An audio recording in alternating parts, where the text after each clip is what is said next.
Coco Bags, ce sont des sacs faits main confectionnés par Rachel, une Ardennaise de 30 ans passionnée par la mode. Ce sont des sacs qui sont personnalisables, ce sont des pièces uniques ou des éditions limitées. Tout est créé à Liège. Avant de débarquer dans la cité ardente, la jeune styliste a fait un détour par la Finlande, où elle a suivi une spécialisation en travail du cuir. J'ai beaucoup apprécié le travail du cuir, étant donné que c'est quelque chose qui, à la fois, ressemble au travail du textile. On va trouer, on va mettre des rivets, c'est très brut.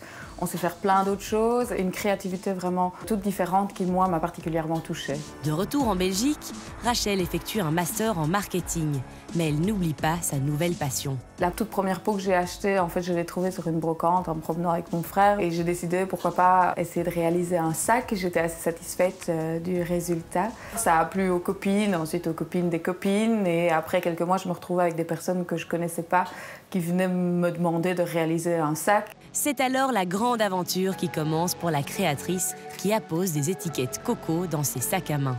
J'ai choisi le nom de la marque Coco parce que la ville dans laquelle j'ai étudié en Finlande était Kokkola, donc K-O-K-K-O-L-A.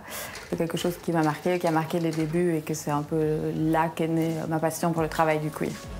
Pour imposer sa marque et se faire connaître, Rachel est active sur différentes plateformes digitales. J'ai vraiment l'impression que le webshop sert de vitrine. C'est un outil qui est très pratique, qui demande quand même pas mal d'entretien parce qu'il faut aussi tout le temps l'actualiser. Malgré les ventes en ligne, c'est l'expérience de l'atelier qui séduit la majorité de ses clientes. Ici, elles ont l'occasion de regarder et de toucher les matières qui seront à l'origine de leur sac à main. C'est possible, tu crois, de travailler avec un cuir imprimé? Avec un imprimé, ouais. Celui-là est super joli. Ouais, c'est tout ce qui reste. Toutes ces peaux, Rachel se les procure à Hasselt, chez un grossiste qui vend aux plus grands créateurs belges. Ici, pour moi, c'est vraiment la caverne d'Ali Baba. Ça m'arrive d'arriver, de pas spécialement avoir d'idées précises de ce que je vais faire. Et puis alors, je trouve des choses qui sont vraiment inspirantes et je les emmène. Et au bout du compte, ça fait un nouveau sac. Généralement, je suis attirée par des choses qui sont un peu plus excentriques.